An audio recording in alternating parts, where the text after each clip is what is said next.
Welcome, everyone, to our tonight's webinar, which is the evolving world of financial aid.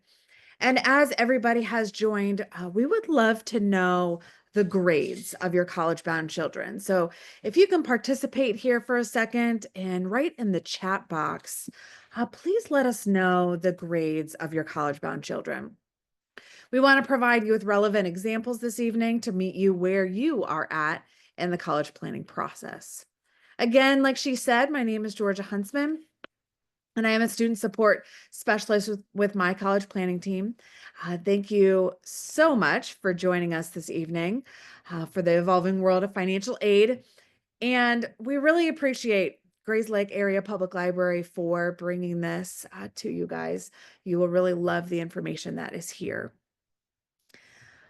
Many of these changes began with the FAFSA updates last year. They are continuing to change under the current administration. Though we're not certain how everything will end up until sorted out by the courts, it's really important that you prepare for a worst case scenario and employ every available strategy to reduce costs at a college that is a great fit for your student. And I see that we have seniors on here, and see if anybody else is. We will emphasize this, that you need both a financial and an academic plan. We can give you great financial advice, but if you don't have the right fit college and don't pick the right school, it will end up costing you more in the long run. And really, let's be honest, none of us want that. So moving forward here, my college planning team, we are a team of academic and financial professionals with many years of experience providing college planning support and advice to help families prepare and pay for college. Our college planning software is FINRA reviewed to ensure that we're always providing advice that is in your best interest. And our mission of my college planning team, as you see on your screen, is to empower, engage, and support families with financial and academic strategies to reduce cost and gain students admission to a best fit college. And how do we achieve that mission? We provide academic, application, and financial information support to families with the goal of helping your child enjoy a satisfying college experience. So here's tonight's agenda. We will discuss recent and current changes and how they may affect how much you pay for college, unless you know how to make the financial aid system work in your favor. Then we'll touch upon some guidance for your college search, selection, and admission process to help you make sure your child chooses the best school possible for a successful college career. For all of you here tonight, we have a special offer to help you with your specific needs. We're going to cover many areas of career and college planning, but since we don't discuss personal details in a public forum, and every family has a unique situation, we are always glad to answer your questions in a private meeting. You can use your phone to scan the QR code on the screen, or you can click the link in the chat for a free planning meeting so you can take advantage of and schedule that meeting to get that advice that really only applies to your situation. So I'm going to put that right in the chat box for you right now. And again, note this, that the planning meeting is completely free. If you schedule in the next 48 hours with the coupon code FREEPLAN24, you're allowed one reschedule if needed. So go ahead and just book before you forget and we get all into the weeds with everything we're talking to tonight.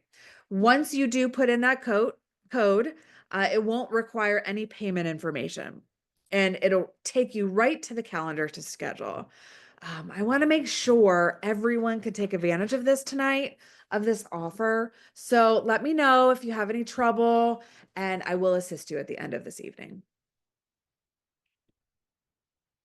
So moving forward, having an academic plan and a financial plan are both important. You don't want to spend more money than you can afford. And naturally, you want what you spend, and all the many other efforts needed to graduate for college to be valuable for your child. Our first section, it's going to focus on college pricing and financial aid. Um, then we're going to go from there to tell you the top places to look for scholarships and how to win them and what your student could be doing right now over the summer to lower their cost for college. So let's get started. We have a ton of information to share. So again, please submit your questions. If there are questions for everyone in the public forum, you can submit them in the chat box. If they are more individual questions or something you just want to ask me, feel free to put them in the Q&A box as we go along. And I will answer those at the end. It will take a couple minutes. Again, if there is anything specific or personal to your family, I may say something along the lines of, let's schedule that free planning meeting so that we can discuss those within that meeting. So many families wonder if college is worth the cost. So let's look at the benefits. First things first, a bachelor's degree is worth $2.8 million on average over a lifetime, and bachelor's degree holders earn 84% more than those with only a high school diploma. That's mind blowing. Secondly, most good jobs, those that provide a living wage, require some form of career connected post secondary education and training. And by 2027, 70% of jobs will require education or training beyond high school. Again, mind blowing. So you're in the right spot to learn all of the information and to start this process. College not only provides us with an education, but it also helps us develop communication and time management skills.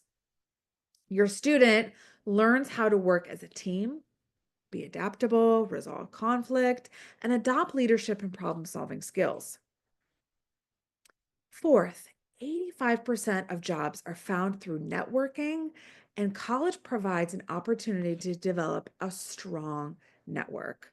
I am a proponent of that 100%. Now, however, there are barriers to going to college and things you should keep in mind. Number one, if your child wants to pursue a career path that requires a college degree, the question should not be, is college worth it? But rather, how can you make it affordable? And that's what we hope to accomplish tonight. How to make college more affordable. It is possible to find a good fit college for your child that is also a good fit for your budget. So, secondly, college may not be the best option for every child, and it's important to support your child in finding out what they want to do in life while they are still in high school. If your high school does not have the resources to work with your child, we do recommend a career counselor that we do offer that can help your child to discover their passion. Like I said, we do have a fabulous career planning team as well, and you can note that in your planning meeting that you're scheduling tonight. Third, it is not necessary for you or your student to carry a lot of debt after college. And most debt can be avoided, especially for middle income families who do proper financial planning for college. And again, talking about myself, when I was younger, I was one of those middle income families, and this information was not out there. So, having this information, having this webinar, having these resources and these planning meetings to dive into more individual things is just going to help you tremendously in the long run. So, lastly, knowing the return on investment for your child's education is important. Spending $80,000 or more per year to send your child to a highly selective university for a major that has a lower salary potential may not be a good choice. Do your homework in determining your return on investment. So here's an insightful quote from one of our favorite authors, Kalman Chaney. When it comes to paying for college, there are two prices, one for the informed and one for the uninformed. With the changes going on in higher education today, it is more important than ever that you be an informed consumer of higher education. Tonight, we're going to start the process of getting you informed on about how the financial aid system works so you can avoid allowing it to take advantage of you. And once you understand the system, you will be in control of what you ultimately pay for your child's education. How do families get started? Most of them look to these resources here to get help. First, though your student's GPA and test scores will determine the size of your institutional scholarships, there are also private scholarships you can pursue. One key note: be sure you learn how your college is going to treat those private scholarships, as it is possible you will get no value from them. We are going to talk about more into that later, and we're going to dive a little deeper so you understand that bullet point. Next, your high school counselor, such as myself, can also be a really incredible resource in helping your student. However, and I'm a testament to this as well, school counselors today, we are overloaded with work. Um, Most typical large high schools, the ratio of students to counselors is 250 to 1, and mine is even more than that. Thirdly, though the college will help you, it's going to be limited to what your particular school can do for you. They're they are not there to provide you with financial strategies you can use to reduce your net price. That would be like asking the IRS if they have any tax strategies you can use to reduce your tax bill. That just doesn't work. So then there's your family accountant. While they are experts in taxes, you need to ensure they are aware of the impact of tax savings on the price you pay for college. So it's important to have all these pieces in the puzzle in order to give you the benefit of what you need to do for your child.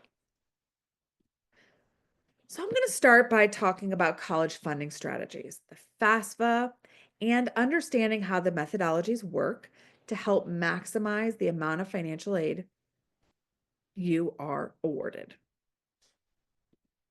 I do see the Q&As come in. I am going to look at those shortly, just so you know, but I do see them. So, all right, here we go. So how will we pay for college? Where's the money coming from?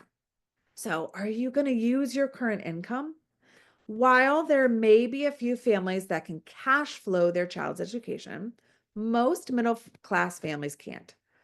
We can often put something aside monthly, but it's not the full COA cost on advancement. Are you going to dip into retirement savings? We really don't recommend that you borrow from your future to pay for your child's education. Moreover, withdrawing money from certain retirement accounts, such as 401ks, that creates a double whammy.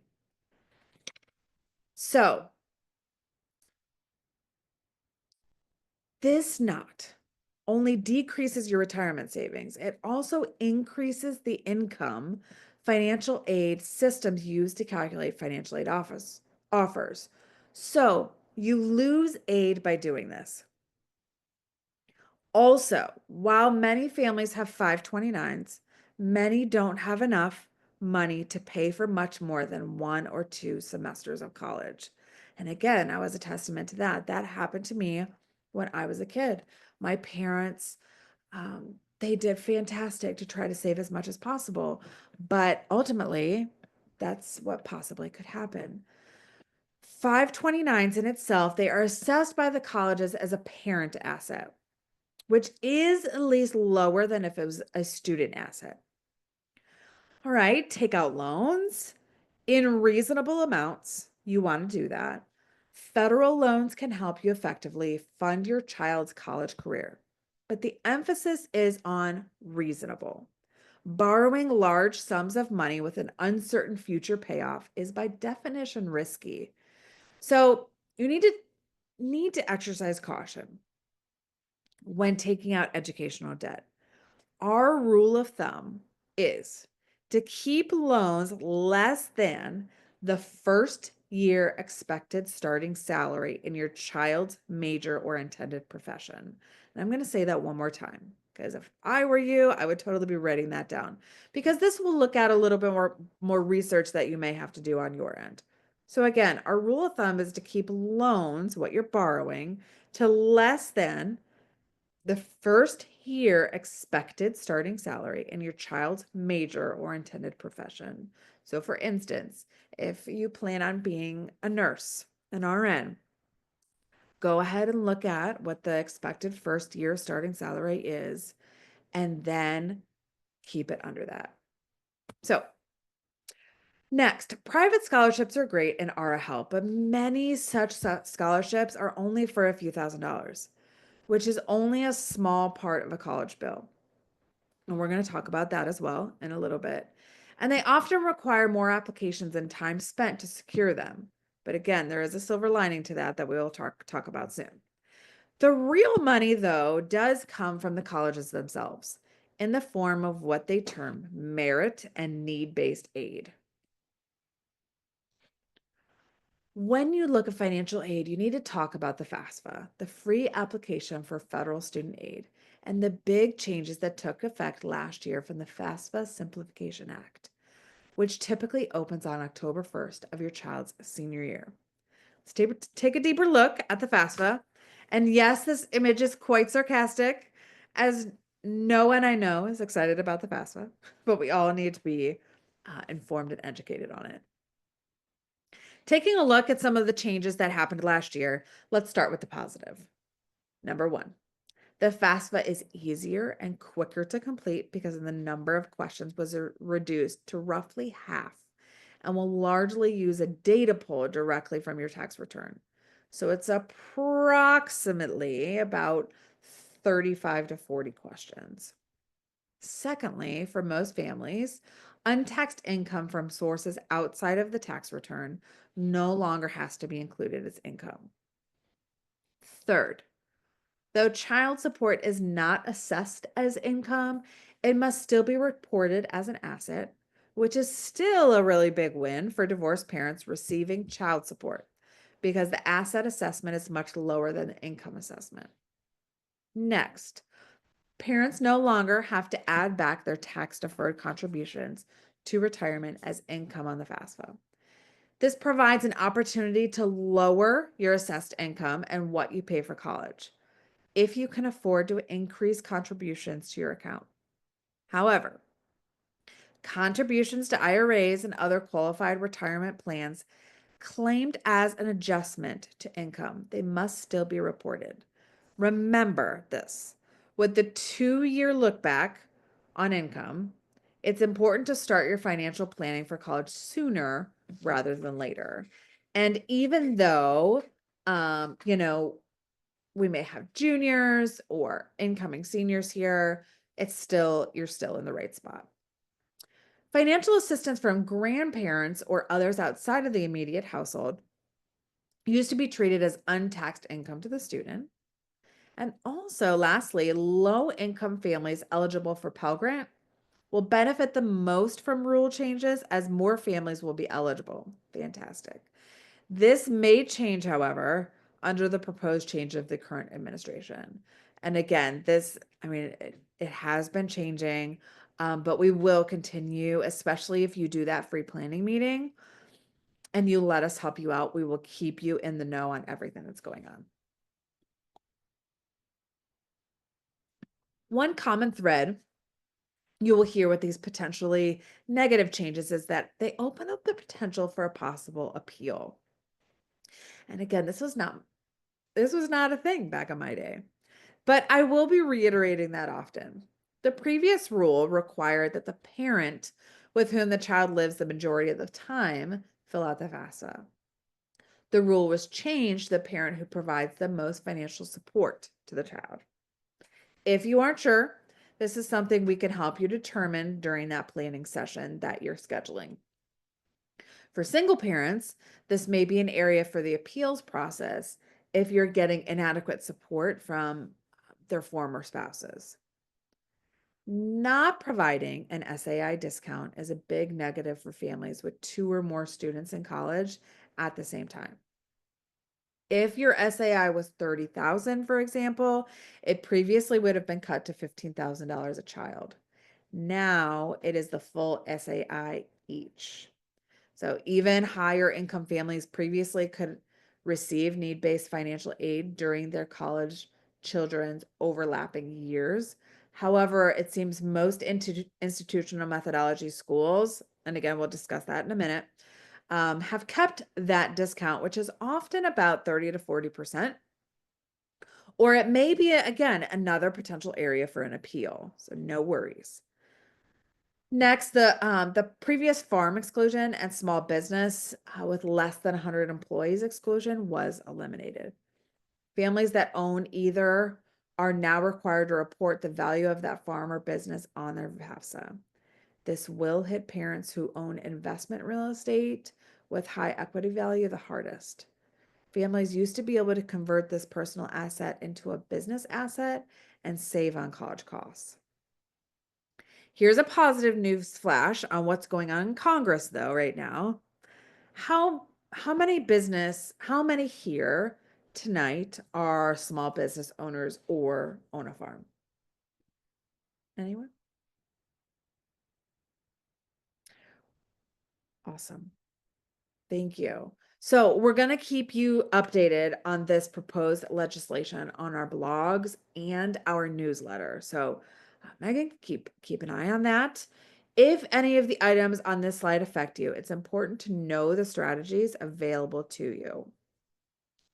While again, we aren't able to discuss here about how these changes impact your personal situation, we definitely want to discuss the details in that private conversation. So again, use that link that we put in the chat to take advantage of that free planning session. And I'm going to put it one more time at the top of your box here. So when deciding on strategies to help families, the first thing we look at is household income and break families up into three groups. Group one. Group one families will be eligible for a substantial amount of aid.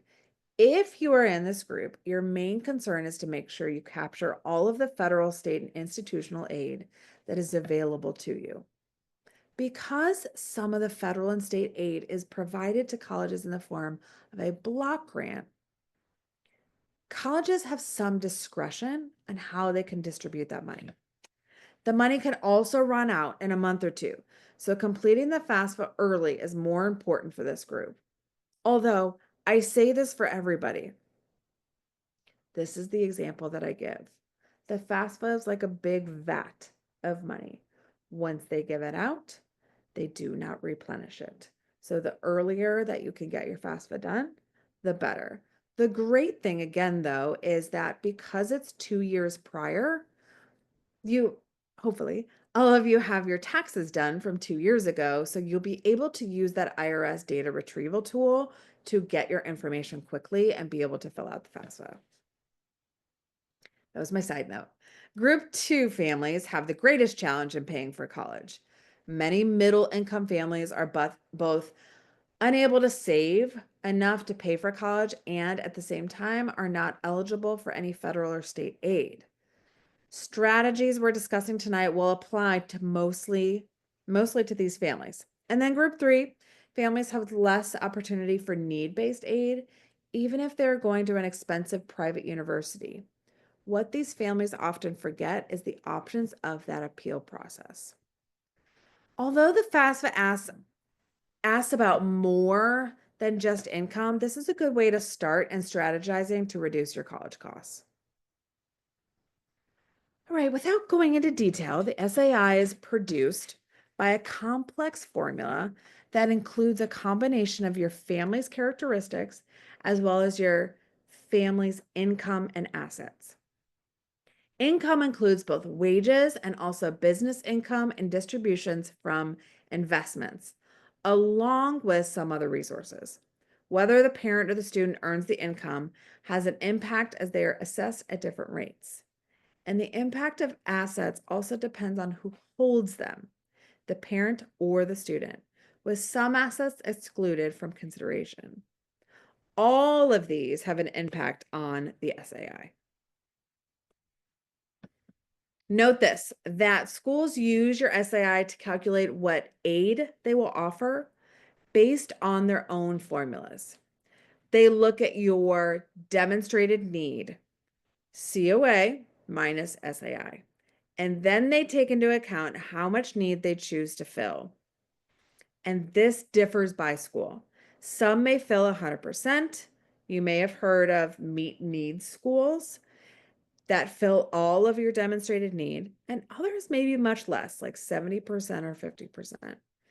And of that demonstrated need that they fill, you're looking for those that cover it with gift aid versus self-help aid, which are loans or work study programs. We're going to be taking a deeper dive into this in a few minutes. In this example here, the school's cost of attendance is $60,000, the COA. The student's SAI from filling out the FAFSA is $30,000, which means that there is a demonstrated need of $30,000.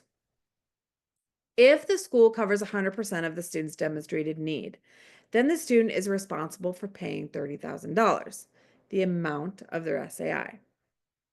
If it's a school that only covers 50% of need, meaning they will provide $15,000 of financial aid toward that need, then the student is responsible for $45,000. So hopefully you can follow that. The $30,000 SAI plus 50% of the demonstrated need, which is $15,000. The amount of need a school will cover and how they will cover it is not something you find on their websites. They don't advertise this information. In fact, they stay pretty tight-lipped about it. However, there are ways for professional organizations like ours to access these all-important details. This is why, again, we strongly recommend you take advantage of that college planning session. So what we're going to do here is we'll provide you and your student with reports on up to 3 of your students' selected colleges. These reports will share the percentage of need the schools cover and what sources they use to fill that need.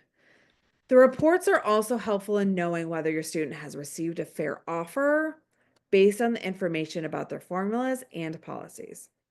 This information is crucial in any request or appeal for additional aid that you should submit to the college.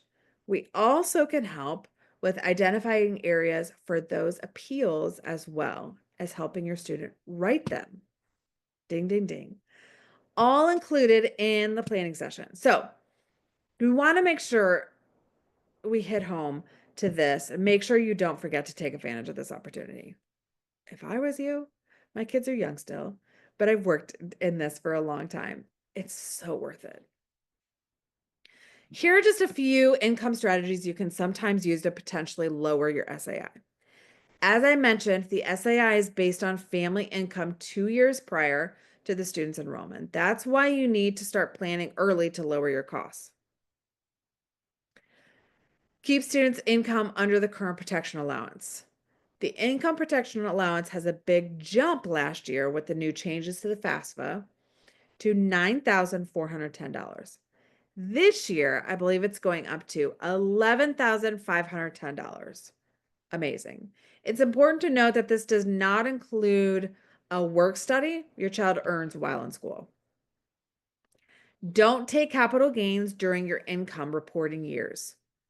Always offset your capital gains with capital losses because capital gains are assessed as income and hurt you on your FAFSA each year. Next, increase tax deferred retirement contributions if you're able to.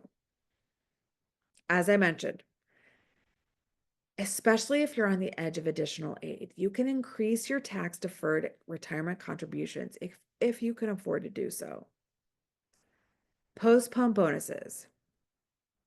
If you're scheduled to get a bonus at the end of the year, and your company is willing to give it to you a few days later in January, this could result in a big SAI reduction in your first and most important base year.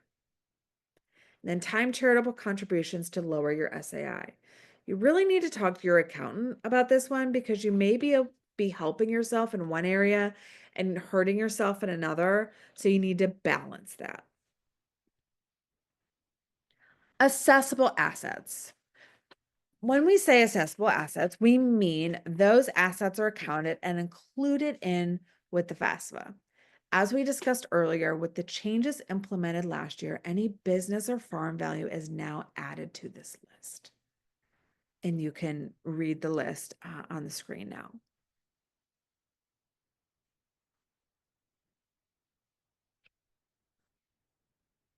By knowing and understanding college's formulas for calculating your need-based and merit-based aid, you will be able to predict what will appear on your college offer and on your financial aid award letter.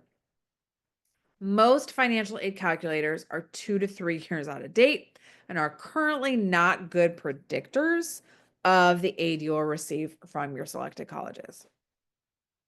And then for colleges, you can't learn from the website, and unlikely they cannot tell you on a college tour what percent of your demonstrated need the college will fill, and just as important, exactly how they will fill your demonstrated financial need. Here are some assets that are not assessed and are not part of the calculation. Retirement accounts, which we just talked about, personal items, home equity, cash value held within those life insurance policies, and annuities. Note that unqualified annuities are assessed under the institutional methodology. Colleges do not mention this term on their website or on your college visits, but it represents the percentage that they can discount off the cost of attendance and award to students in the form of merit aid and other incentives. Though the discount rate can be as little as 5% and as high as 50%, it's also important to know what percentage of entering freshmen receive that discount. Also, the exact amount of your discount will be more or less depending on your student's GPA and test scores. Important. Another very important part of the formula is what percentage of entering freshmen will participate in this discount. For example, though Stanford advertises a $35,000 scholarship on its website, it only goes to 2% of entering freshmen. So that's not many. Let's look at a few examples of the discount and distribution rates at some colleges. Here, St. Mary's has both a high discount rate and a high distribution rate. So a 4.0 student with a good test score will likely get a discount of as much as 60%, where a 3.0 student may get 35%. So it varies from student to student, but the average discount is 45%. This is why a student with a good GPA will pay less to go to the St. Mary's than the University of Minnesota at Rochester, even though the cost of attendance is almost double than that of University of Minnesota. St. Olaf is in the middle. That said, St. Olaf is more generous in how it distributes need-based aid to its students, so a lower income family probably won't pay more to attend St. Olaf's than the University of Minnesota. Take a look here at North Central, where virtually every student gets a large merit scholarship, making it one of the least expensive options in Illinois, despite its price tag. Even though Lake Forest has a higher discount rate, your student would have to be in the top 20% of their entering freshman class to participate. DePaul is an example of a school in the Midwest that has had to lower their discount rates because of budgetary problems. That said, they still have to make their enrollment numbers and will usually award more money if you plan a good appeal. Here's 3 more quick examples from colleges in New Jersey. Look at New Jersey City University. Though they offer a scholarship over $7,000, it only goes to the top 2% of entering freshmen. Discount rates are all over the map. Just make sure you know them before you apply to a college that may end up being unaffordable and leaving you with a lifetime of debt. Financial aid, they use terms which we in the real world may not understand. Blending versus stacking. I would say I've heard of that. Those are just two examples. For example, let's say you qualify for $10,000 in need-based aid and are also awarded a $15,000 merit scholarship. If the college were to give you both your need-based aid and your merit scholarship, they would be stacking the merit money on top of the need-based aid. The vast majority of colleges don't stack. However, they blend the two forms of aid together. Accordingly, if you got a scholarship that is higher than your gift aid calculation, you will only get the scholarship, and no need-based aid. If the scholarship was less than your gift aid calculation, the scholarship would reduce the gift aid and you would get the difference as a grant. College refers this as blending. All right, so you always have the option of appealing for additional aid. In previous years, the process was normally only used when there was a change in financial circumstance. Now, however, it should be a part of everyone's family game plan to reduce college costs. Though appealing for more aid is the subject of another workshop, make sure you learn all you can on how to use it, because winning your appeal is not just listing the reasons for your appeal. It's more about how you approach your appeal. We're going to also discuss this more with you at your college planning session. The first reason to appeal for more aid in this current environment is because of the enrollment cliff. There was a big drop in birth rate that began in 2008 because of the last recession that has persisted on the East Coast, the Midwest, and the Western states. This means that colleges are nervous about meeting their enrollment numbers and even more willing to negotiate with them if you know how to handle it.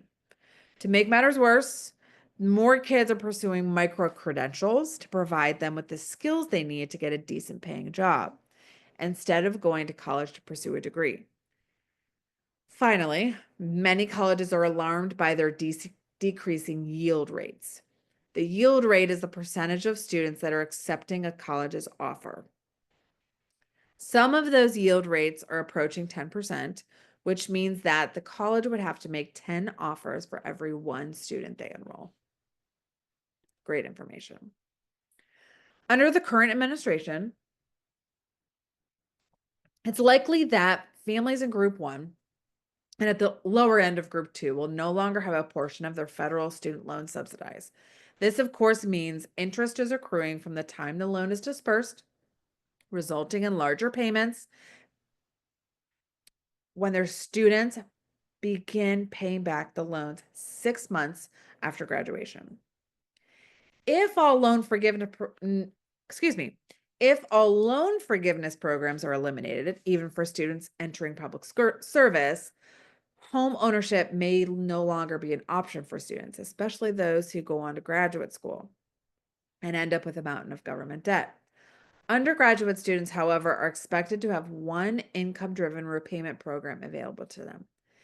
This program will require that they pay 10% of their income until the loan is paid in full, with no forgiveness after a certain number of years. Having to pay tax on scholarships and fellowships will also be especially challenging for graduate students who depend on fellowships to help pay for graduate school. Losing the American Opportunity Tax Credit will essentially be a loss of $2,500 per student per year for families earning less than $160,000. Colleges that lose government funding for any reason will usually have no recourse but to cover some of this loss from parents and their students. This will not be done, however, by raising the cost of attendance, but rather in changing the formulas they use to distribute merit and need-based aid. In a few minutes, I'm going to be talking about these formulas and why they're so important in determining your real cost for college. Over 600 college presidents have already lobbied Washington to rescind taking their endowments so they can avoid passing that additional cost on to their students. We're going to keep you updated on those and on these and any future changes in our future workshops and in our newsletter. So I know this is a lot to take in. The college application and financial aid process, unfortunately, isn't simple. This slide is going to quickly list some of the big mistakes parents can make in planning for college. So first, saving a child's name. So the biggest thing is you want to move it to the parent's name, which is where it should have been to begin with. And so what happens here is assets held in the child's name are assessed at either 20 or 25%, depending on the college. So you don't want to raise your SAI by doing that. Another mistake we see is families taking a distribution from their IRA or 401k to help pay for college. Although they will waive that 10% penalty, the distributions will be considered income by the college, and parent income is assessed at between 20 and 47%. So make sure you don't do that. Focusing on college is outside your price range. When you develop a plan to pay for college, you need to ensure your college list falls within the budget you set.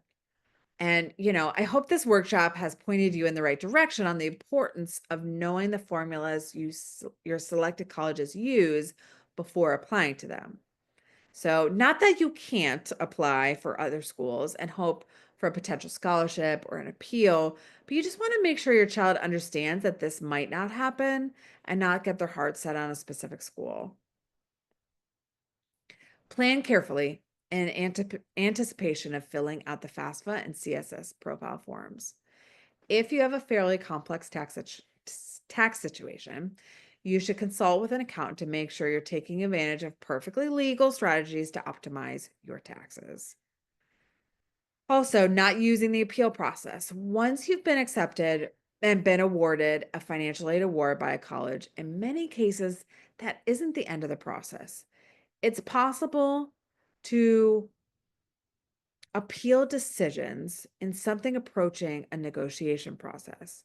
You can appeal for yourself, but also at MCPT, we typically include that service as a value add if you are a client. As mentioned, developing an appeal strategy with your college list. And number three, an example would be to include a similar school that is either known for giving more merit, or if CSS schools may assess home equity at a lower rate than your target school. And then again, not starting early enough because that FAFSA relies on the 2 years prior. The financial picture is already present to college. It's in the process of being formed in the student's sophomore year. So just you want to optimize those strategies. All right, so now we're going to switch gears. We're going to talk about 6 academic strategies to help reduce college costs. All right, so we believe it's in your best interest, especially on the academic side, to start as early as eighth or ninth grade, if possible. And why? Because a student's academic plan and the courses they take in high school, they need to be coordinated, not just to meet your state's minimum requirements, but to prepare them for college. If you're left until late of your junior year, this can potentially be a stressful situation. And, you don't want to be that way. So, given all these factors and choices to consider, as well as the fact that we're fortunate to have almost 2,700 four-year colleges in the US, how do you begin the search? It has to begin with you, the student, and the family, and it all comes down to fit. It's super important that the student thinks about themselves and what they want from college. These are called fit factors. How a given college matches up with the student. So, what are those fit factors? You see them here on your screen. Besides financial fit, there's 5 other ones. Support. How does a college assist students with academics is an important factor and what kind of education they will be getting. Do you require more support and professor interaction to be successful? Or do you prefer a large lecture hall where they're one of 500 students with more anonymity. So, environment. What environment best fits your student? There are benefits to small and large campuses and communities, and you want to do your research to find out what it's like to live there. Does your student want to be near home or far away? Is it a part of a permanent move to a new state? Or do they want to attend a school where they regularly run into high school classmates? All of these factors need to be considered. Then determine what is socially and culturally important to your student. Finding colleges that fit that need, especially for the next 4 years. And then one of the best ways to do that is through on-campus visits. This way you can look at campus life firsthand. You can attend a class, you can speak with students, and you can always do an extended campus visit to help find out that fit. Also, stretch your opportunities beyond learning just in the classroom. Check out hands on experiences like internships, research, and study abroad opportunities. And then, last but not least, academic matters. Ensure that the college not only is strong in your child's intended major, but that they have a good graduation and placement rate, job placement rate for that major. Knowing that will really be beneficial. One of the ways colleges provides discount is through merit aid. Now, merit aid depends on more than just academic accomplishments, but academic ability is an important component in how much merit aid a student receives. First, let's take a look at how investing in improving standardized test scores can really pay off in dividends when it comes to earning college scholarships and merit aid. Test scores aren't just used for admission purposes, they can often help reduce your overall costs. This is why we recommend MCPT recommends taking standardized tests. And although 80% of colleges are currently test optional, we're seeing a shift back to the importance of test scores in highly selective schools, with more on the horizon in the coming years. I've seen that every year. Also, SAT and ACT prep, they have Khan Academy to help with that. And then we can also help you with that as well. As you're filling out applications, show demonstrated interest in the colleges. An important way to do this is that signing up for and attending an online or an in-person campus visit, and make a point to attend events. So, for instance, if an admissions rep for a college you are interested in comes to your high school or attends a live fair, make a point to introduce yourself. The more selective the school, the more important demonstrated interest becomes. So, um, you're trying to put your best foot forward, make sure that you know them. Speaking of scholarships, I can tell you that at many high schools, scholarships are completely underapplied for. Every year, many scholarships are advertised, no one applies, and they go unclaimed. So, this is kind of what I was wanting to talk about from before. And why is that? The scholarship may only be for $500 or $1,000, but students don't want to spend the hour writing the required essay for the scholarship application. Applying for scholarships is like a job, and it can pay off in the long run. And those you find by looking in your own community, your high school scholarship page, your financial aid section of your college's website. Are those are the ones you want to spend your time on. Next, let's talk about writing application essays. At highly competitive colleges, all students are going to look the same on paper. Essays become more and more important the more selective a college is. And I always say this to everybody is that you are putting yourself in black and white. They don't get to see your personality. They don't get to see what you look like. They don't get to talk with you, none of that. So you are putting everything about yourself on a piece of paper. And so, how do we put that there? Take the time to write an outstanding essay, even if it's optional. It can help them get into their dream school. Now the colleges are reviewing applications much more holistically. It's more important than ever. When looking at the top colleges in the US, data shows that the admission essay accounts for 25% of the student's overall application, which is only slightly behind extracurriculars at 30%. And you can look at the Common App essay prompts now. Just Google Common App essay prompts, and they don't really change over the years. So you can take a look at those and formulate a plan, which will prompt guide their personal essay. And again, we can help you with that. Another very valuable academic strategy is taking college classes ahead of time. It can help you test out of even earning credit for introductory courses before you arrive on campus.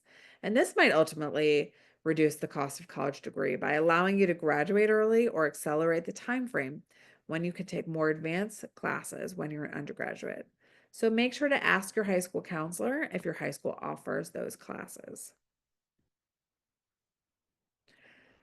So I'm going to put on that hat and talk about what colleges look for in your application. Achievements. Of course, we want to know your GPA, your test scores.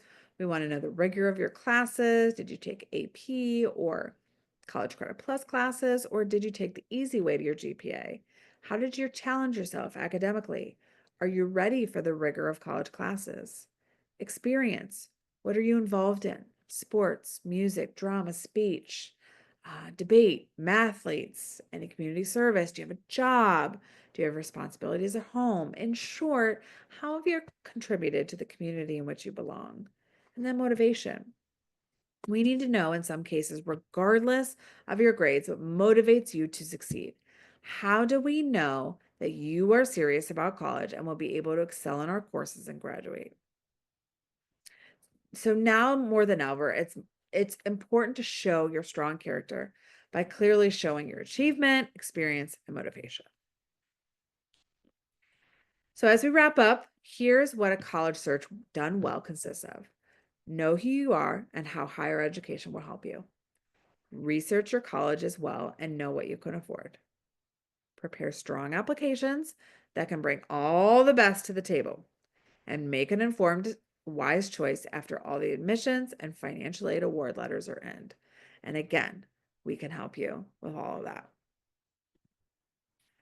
So, phew, we hope tonight fulfilled our goal of providing you with helpful information on planning for college.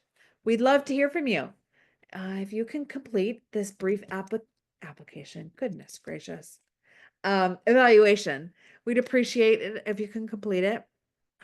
If you just click that survey in the box, or if you have a phone that you're using with your computer, you can scan that QR code that's on the screen. And then once you have finished, you can put any additional questions that you've thought of throughout the webinar tonight. You can put in the Q&A in the chat, and I'm going to start answering them in just in a moment after everyone finishes your evaluations. And then any specific ones for your situation, you can schedule that private planning session at the link we provided in the chat, which is free for the next 48 hours. And if you'd like a link to a replay of the presentation, you can request that in the comment box of the evaluation as well.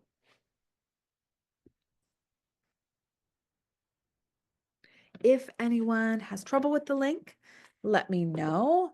That evaluation, it's only going to take you just a moment to complete. And as a thank you to you guys for filling it out, we're going to send you a link to 16 tips to save thousands on the cost of college. Awesome. So 2 things just for you guys to do: schedule your planning session, grab your calendar and figure out a time. And again, you can reschedule if you need to once, and then just complete that evaluation. And while we wrap up, if Lydia, you want to come back, and I am going to head on over to the Q&A section as she wraps up, gives any announcements, and I will answer those questions. Thank you again so much for having me this evening, and we look forward to your college planning process in the future. Thank you so much, and thank you all for joining. And we will also have a copy of this webinar on our website, likely in about 24 hours. We will upload it, and I will send a link to each of you as long as I have your email, and I'm sure I do upon registration. So thanks again, Georgia. Thank you so much for your time. Thank you. Have a good evening.